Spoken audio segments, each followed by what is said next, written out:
आध्यात्मिक प्रवचन के नए वीडियोस देखने के लिए चैनल सब्सक्राइब करें, बेल आइकॉन दबाना ना भूलें। परम सत्कार जो प्यारी साध संगत जी, प्यार से कहना धन्यवाद। आप साध संगत अपने अपने मनों को इस पवित्र करते हुए कि कैसे हमने अपने मनों को सजाना है, क्योंकि साध संगत जो ये आप सब जानते हो कि होली का त्यौहार है। ये होली का त्यौहार ही रंग बिरंगे कलर से एक दूसरे को रंग लगाते हुए खुशियाँ मनाते हुए मनाया जाता है। लेकिन साध संगत मेन इस होली के त्यौहार का, जो हर त्यौहार का कोई ना कोई मतलब होता है, तो इस होली के त्यौहार का क्या मतलब है, क्या कहानी है और कहाँ से ये होली का त्यौहार शुरू हुआ।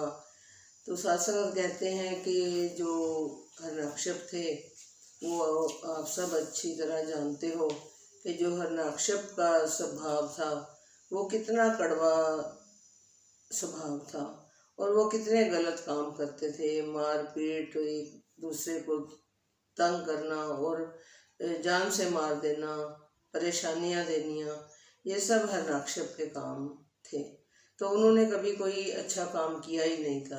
कहने का भाव कि उनके अंदर प्यार नाम की कोई चीज़ ही नहीं थी। तो ऐसे ही उनकी एक सिस्टर थी जिसका नाम था होलिका। तो कहते हैं कि हिरण्यकश्यप के घर कई साल बाद एक पुत्र ने जन्म लिया और जिसका नाम था भगत प्रहलाद।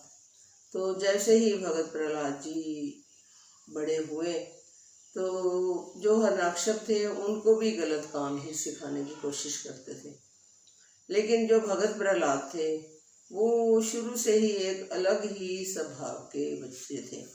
तो उन्होंने अपने पिता की कोई बात भी कभी गलत काम के लिए नहीं मानी। तो जब भी उन्होंने अपने बेटे को गलत काम सिखाने की कोशिश की तो जो भगत प्रहलाद थे वो विष्णु जी के भगत थे। तो उनके गुरु जो थे विष्णु जी थे। तो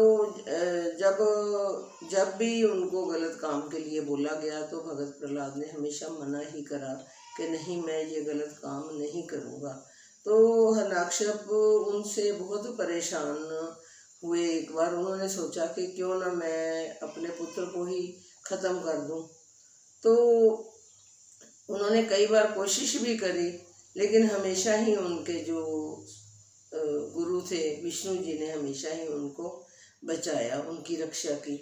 तो एक बार हिरण्यकश्यप जी ने अपनी बहन होलिका का ड्यूटी लगाई कि तू इसको लेकर अग्नि में बैठेगी और एक चुन्नी तेरे को दी जाएगी जो तूने भगत प्रहलाद के ऊपर देनी है, और जो चुन्नी ओढ़कर बैठेगा उसको आग लग जाएगी लेकिन तू बच जाएगी, तेरे को डरना नहीं है, तो तेरे को आग कुछ नहीं बिगाड़ेगी।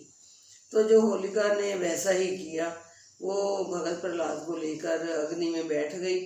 और जो भगत प्रहलाद के गुरु थे विष्णु जी, तो विष्णु जी ने फिर उस टाइम पर भी भगत प्रहलाद की रक्षा कैसे की कि वो जो चुन्नी उसके ऊपर ओढ़ी हुई थी, वो चुन्नी जैसे ही अग्नि में बैठे तो वो उड़कर होलिका के ऊपर जा पड़ी चुन्नी।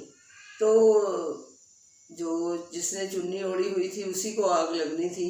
तो कहते हैं कि होलिका जो है वो जलकर भस्म हो गई और जो भगत प्रहलाद थे वो फिर बाल बाल बच गए। तो गुरु कैसे अपने भक्तों की रक्षा करते हैं, जब हमारा विश्वास उन पर पक्का होता है। तो विष्णु जी ने वहाँ पर भी उनको बचा लिया। तो तब से ही ये जो होली का त्यौहार मनाया जाता है।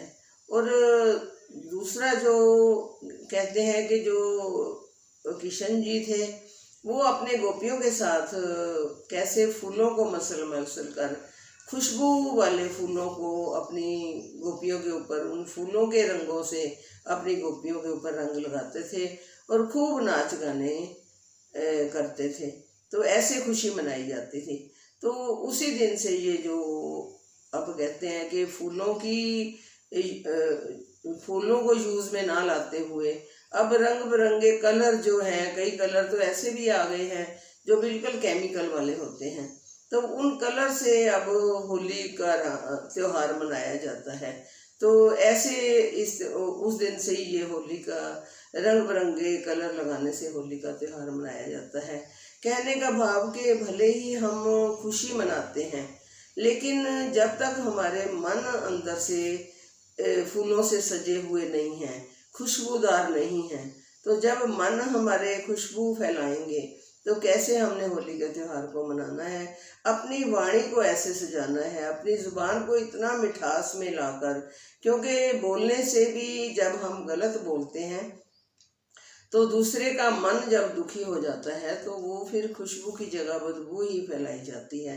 और दूसरे को हर्ट करना, गिरते हुए को उठाने का काम जब नहीं करते, दूसरे के दुख दर्द में शामिल नहीं होते, तो अगर हमने त्योहार, हमें जो गुरु की सिखलाई मिली है कि हमने इस होली के त्योहार पर आओ सब प्रण करें कि ये जो होली का त्योहार हम मनाएंगे, इसमें हम अपने मनों को साफ करते हुए, एक दूसरे के साथ प्यार से रहते हुए, सबके साथ भलाई करते हुए, और दूसरे के काम कैसे आना है, अगर किसी दुख में भी और सुख में भी हमने दूसरों के काम आना है।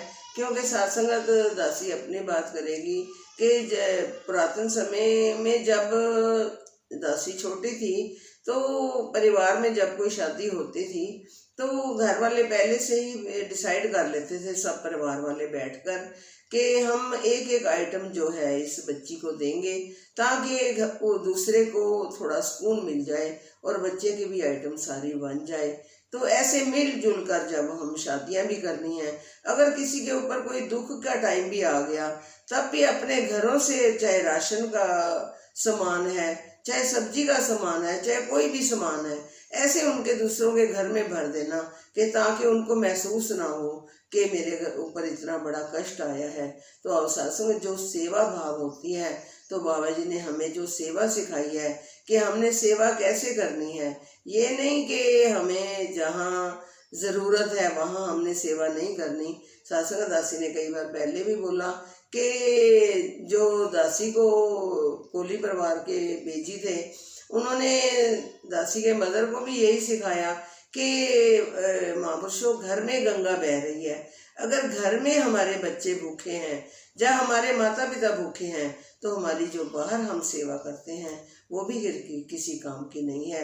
और सत्संग पहले हम अपने घरों से, अपने रिश्तेदारों से, अपने आस पड़ोस से सेवा भाव को और इस होली के त्योहार को प्रण करें कि हम सब मिलजुल कर आपस में रहेंगे और आपस में प्यार से रहेंगे, एक दूसरे का सहारा बनते हुए इस होली को त्योहार को मनाएंगे। और सत्संग दासी को भी आशीर्वाद दो कि दासी के सब भी सबका भला करते हुए सबके अपने जीवन में प्रण करे कि सबके काम आते हुए अपने जीवन का निर्वाह कर सके। सत्संग जी प्यार से कहना, धन्यवाद। आध्यात्मिक प्रवचन के नए वीडियोस देखने के लिए चैनल सब्सक्राइब करें, बेल आइकॉन दबाना ना भूलें।